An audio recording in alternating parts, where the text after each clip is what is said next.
La confesión. Entrevista a María Simma. María, ¿qué le han comentado? ¿Si han dicho algo las almas del purgatorio acerca del sacramento de la reconciliación o confesión? Oh sí, lo mencionan con frecuencia. Están muy tristes de que se haya vuelto tan poco frecuente, que se haya dejado de lado. Es un regalo tan grande el que Dios nos brinda, que Satanás solamente podría querer destruirlo, y creo que lo está logrando. Deberíamos acudir a la confesión, como debería llamarse, con alegría y no asustados o temerosos, como desea Satanás. No hay de qué preocuparse, no hay nada que un sacerdote no haya escuchado ya. Un buen sacerdote sabe muy bien que él mismo, con todo lo que ha aprendido y experimentado, es mucho más pecador que el resto. Para Jesús y para todos los que se encuentran en el cielo, es un gran motivo de alegría cuando llevamos nuestras debilidades y fracasos ante Jesús. Las almas del purgatorio me han contado que no existirían el 60% de todas las depresiones que se sufren en el mundo si se aprovechara este enorme regalo.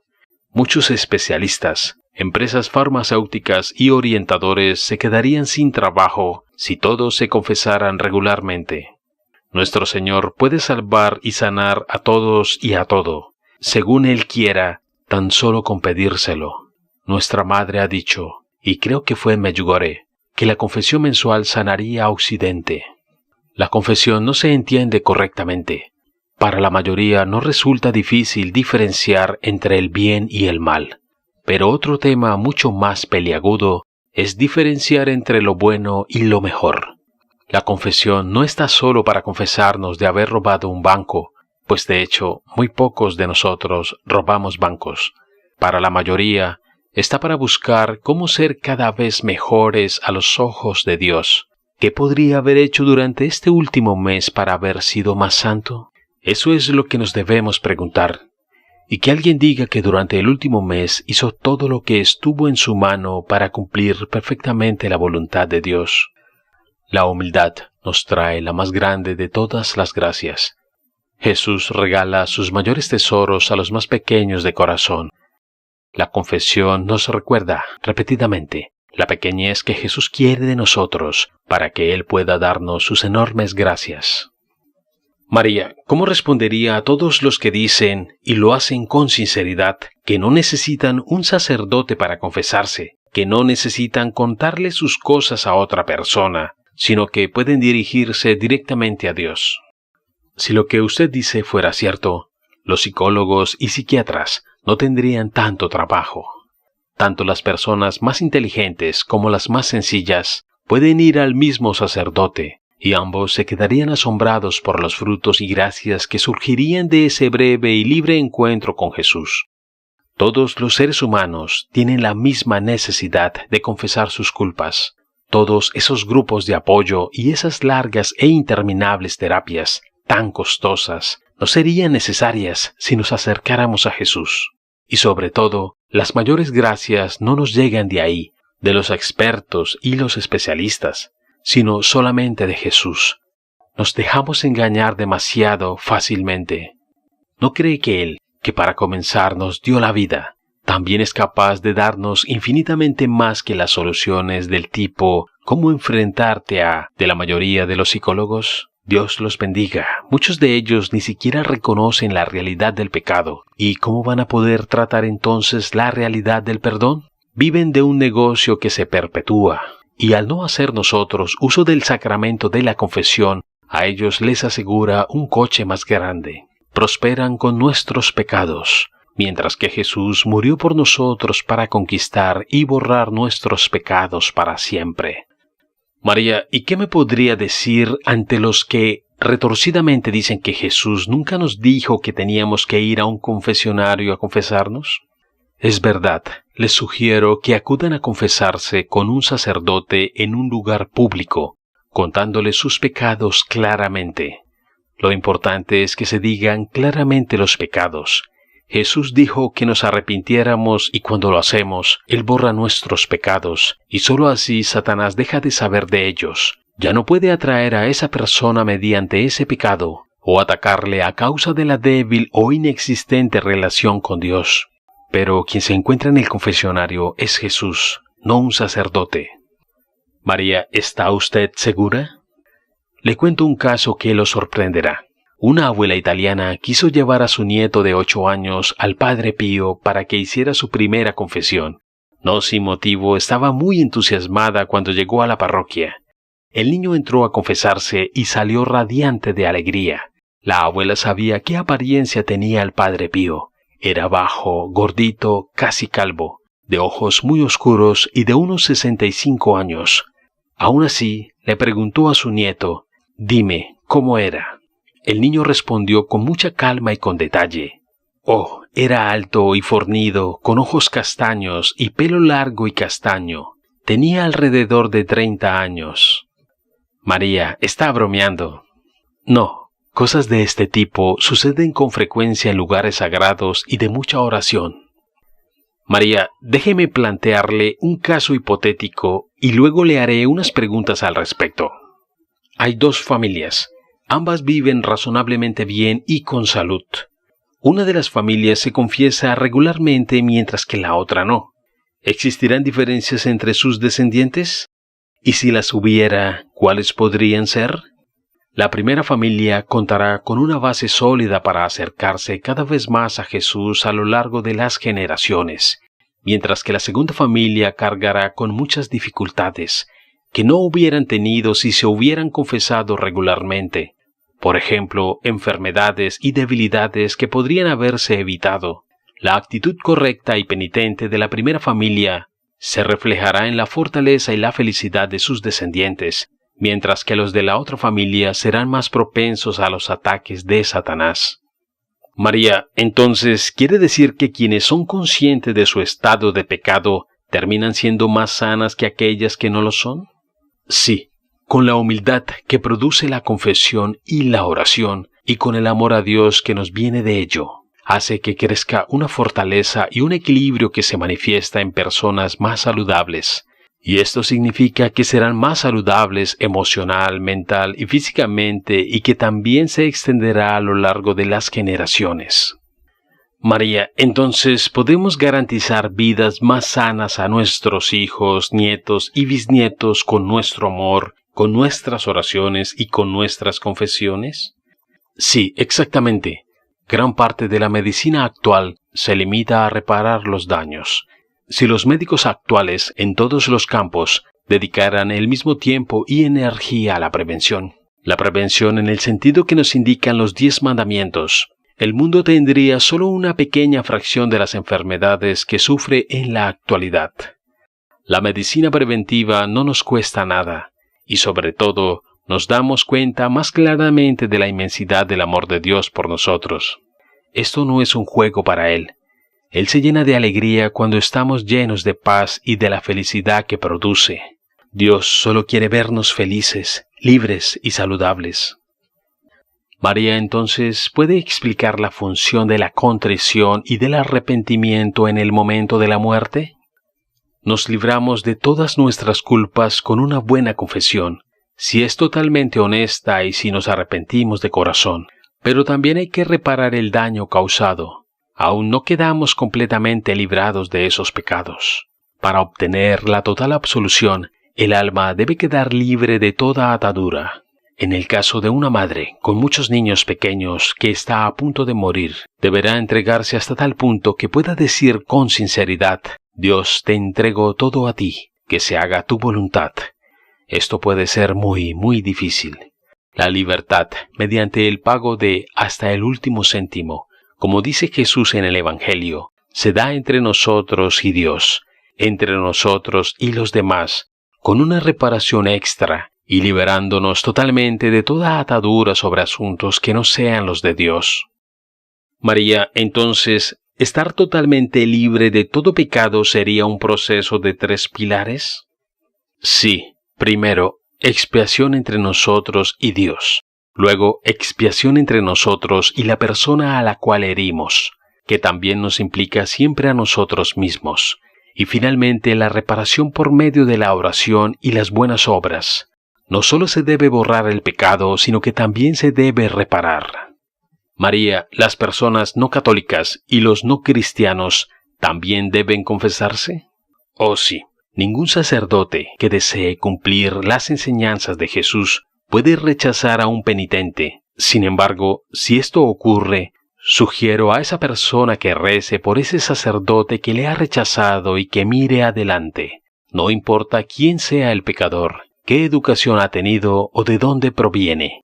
Todo lo que necesita es un arrepentimiento profundo por todo el mal que ha hecho.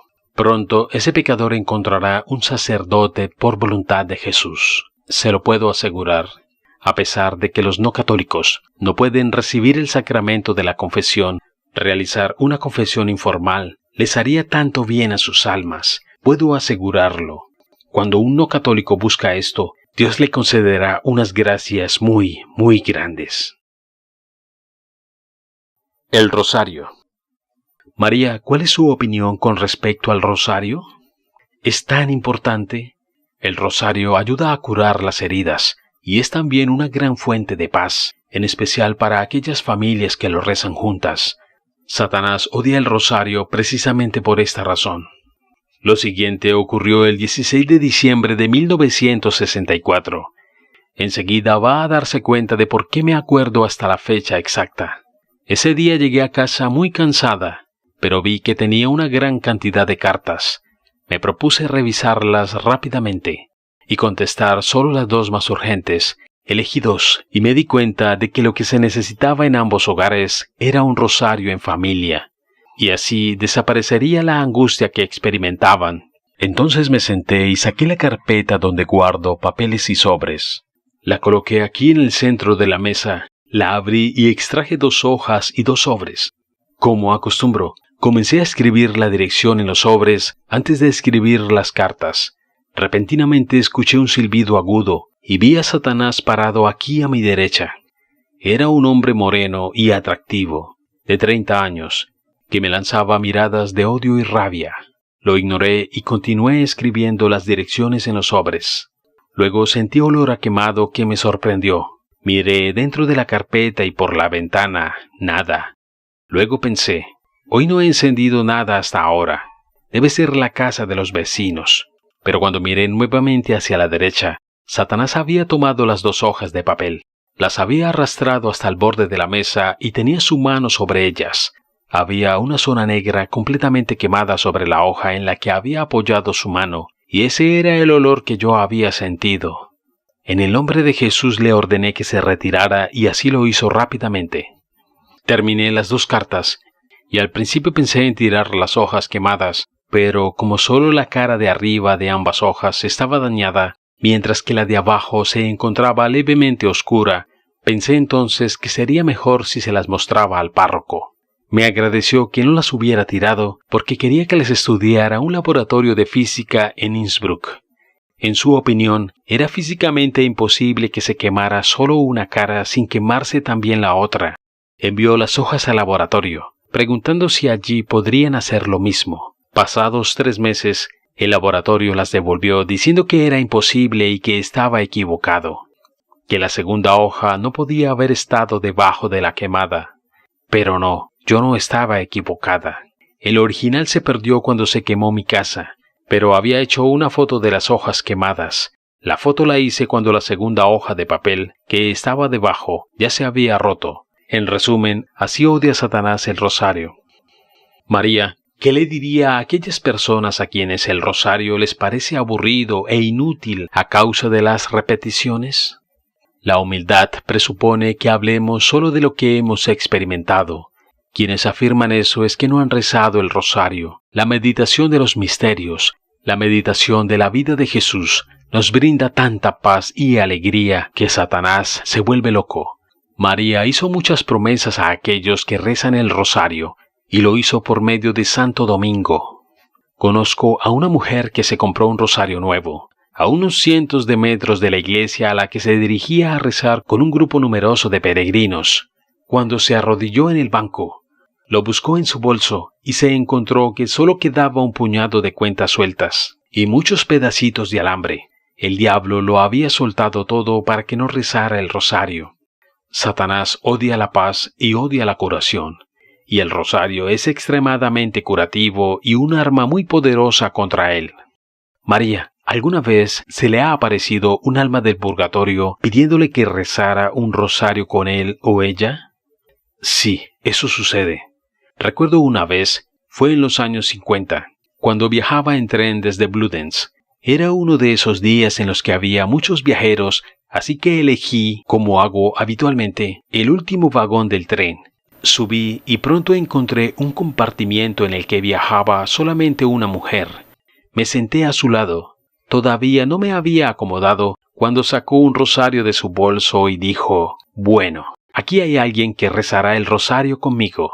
Lo primero que pensé fue: si hace lo mismo con todo el que entra, no me extraña que esté sentada aquí sola. Pero, por supuesto, yo estaba muy feliz de rezar con ella el rosario, y en el tiempo que duró no entró nadie al compartimiento. Cuando terminamos dijo: «Gracias a Dios», y desapareció al instante. Me encontré totalmente sola en el compartimiento, mientras numerosas personas daban vueltas por los pasillos. Solo en ese momento fue cuando tuve el presentimiento de que se había tratado de un alma del purgatorio. Los sacramentales. María, ¿qué son los sacramentales? ¿Son importantes para nosotros y para las almas del purgatorio? Sí, son muy importantes y deberíamos usarlos siempre que podamos. Las almas aman todos los sacramentales, entre los que se incluyen el agua bendita, el aceite, la sal, las medallas, las velas y otros objetos. Puedo contar una historia magnífica y muy interesante sobre este tema. Sé de una mujer que le prometió a las almas del purgatorio encender una vela bendita por ellas todos los sábados. Un sábado su marido le dijo: «Deja de hacer eso, no tiene sentido, es ridículo, los muertos están muy contentos, no creo que necesiten que enciendas una vela, y no me interesa lo que les hayas prometido». Por supuesto, la mujer se entristeció porque quería cumplir su promesa, aunque no quería desobedecer a su esposo.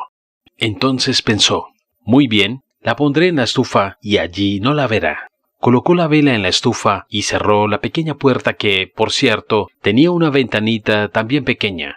Salió entonces de casa y al poco tiempo llegó su marido. Cuando estaba a punto de tirar algo, se dio cuenta con sorpresa de que en la estufa había una luz. Así que, extrañado, abrió la puerta y miró dentro. Para su gran asombro, y empalideciendo totalmente, no solo vio la vela ardiendo, sino 6 pares de manos juntas, en actitud orante alrededor. Cerró la puerta y esperó a que regresara su mujer. Cuando llegó le dijo: «¿Por qué has puesto la vela dentro de la estufa? Deberías ponerla aquí en la mesa». María, ¿les gusta también algún tipo de música en particular? Sí, les gusta la música sacra, y de forma especial el sonido de las campanas que convocan a las familias a la iglesia. Así que nos puede sorprender que algunos laicistas protesten diciendo que las campanas son una invasión a su privacidad. Satanás tiene otro punto más a su favor si las sociedades están tan espiritualmente muertas como para no reaccionar ante estos ataques. María, ¿cómo puede ayudarnos a nosotros y a las almas del purgatorio el agua bendita? Deberíamos tener agua bendita a mano en todos los hogares. Deberíamos usarla con frecuencia, en caso de que algo nos perturbe o si se ha cometido un gran pecado. Deberíamos rociar el lugar con agua bendita. Es una protección poderosa contra Satanás. Las almas del purgatorio piden que haya agua bendita en todas las tumbas, y se congregan y nos ayudan en cualquier lugar donde se utilice con frecuencia. También para discernir si una actividad es demoníaca o no. El agua bendita contestará rápidamente la pregunta por nosotros. Los demonios escapan de ella y vuelve la paz cuando se utiliza. Existen además estudios en la actualidad que prueban que el agua bendita es también una protección contra las radiaciones peligrosas. María, ¿de qué otra forma puede algo bendecido por un sacerdote ayudarnos a protegernos en nuestra vida diaria? Los sacerdotes deberían volver a bendecir más y más. Bendecir los hogares, las cosechas, los automóviles y todas las empresas. ¿No sería mala idea bendecir toda la sal que se utiliza en invierno para mantener las calles libres de hielo? De esta forma se reduciría notablemente el número de accidentes y sería beneficioso para todos. Otras religiones. María, ¿la han visitado almas de judíos o musulmanes?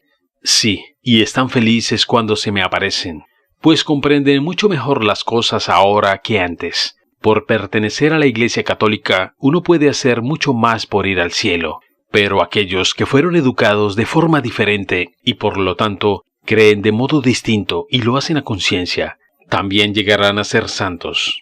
Debo advertir a todos los cristianos que existen muchos santos también fuera de nuestra iglesia. Recientemente, nuestra madre le mencionó sobre uno de ellos a uno de sus videntes, cuando la vidente le preguntó quién era la persona más santa de la ciudad donde ella vivía en ese momento. Nuestra madre le respondió que se trataba de una mujer musulmana. María, ¿existen religiones que las almas consideren que no son buenas? Existen muchas religiones, y ciertamente hay algunas que no son buenas. En la actualidad, hasta las reuniones de brujería y las sectas y reuniones que buscan controlar la mente se hacen llamar religiones. Especialmente estos últimos se hacen llamar cristianos sin pestañear. Pero sus líderes son solo controladores de mente, hambrientas de poder, y a menudo se encuentran poseídas. Los ortodoxos y protestantes son los más cercanos a los católicos.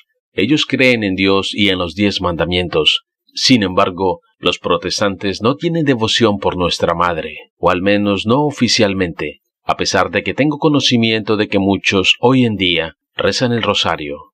Si dejamos de lado a aquellos que claramente sirven al diablo, es cuestión de comprobar cuántas verdades enseñan las distintas iglesias, y puesto que Dios mira lo lleno que está la copa y no si está vacía, todos los que celebran y veneran a un Dios bueno, Salvador y Liberador, también son buenos ante sus ojos. Sin duda, es más difícil para los católicos ser santos a los ojos de Dios, pues tienen acceso a una mayor cantidad de verdad, incluso si la Iglesia hoy en día se encuentra en este estado. Asumimos la gran responsabilidad de llevar a Cristo a los demás, y al mismo tiempo podemos hacer mucho por ellos en silencio y con oración, porque contamos con mucha ayuda para hacerlo. Dios espera todo de aquellos que lo han recibido todo.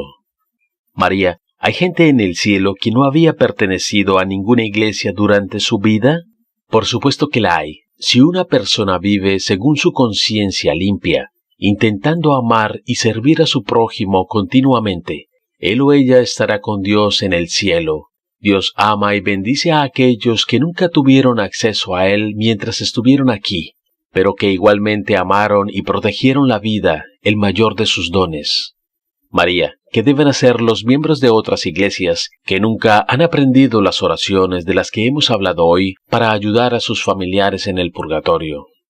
No es cuestión de memorizar las oraciones más conocidas de la Iglesia Católica, es una cuestión del corazón. Esas personas deberían dedicarse a extender su amor y perdón por sus parientes y hacer buenas obras por ellos.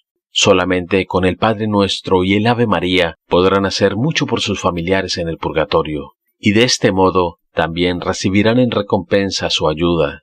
Hay que recordar que la única oración que nos dio Jesús fue el Padre Nuestro. Esta oración contiene todo lo que el amor de Dios espera de nosotros. Y siendo así de corto y sencillo, ¿cuántas personas hacen en la actualidad lo que se pide? Pasado un tiempo, sugiero que poco a poco también echen un vistazo a las demás oraciones. Podríamos decir que las oraciones son simplemente bosquejos de lo que nos tiene que salir del corazón para nuestro prójimo, para nuestros amigos y parientes difuntos. Todo esto no es una cuestión de la mente, sino del corazón. El amor viene del corazón y no de la mente. La falta de inteligencia en sí misma nunca ha matado a nadie, pero la ausencia de amor mata a cada minuto del día y la noche.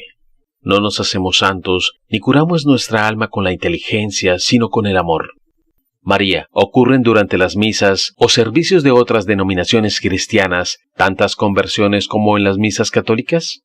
Eso depende sobre todo de si los fieles creen que es Jesús quien se encuentra en la hostia consagrada o si se trata de algo meramente simbólico. En este último caso, las conversiones serán engaños y no durarán. Satanás nunca descansa para confundirnos, para apartarnos de nuestro verdadero Jesús.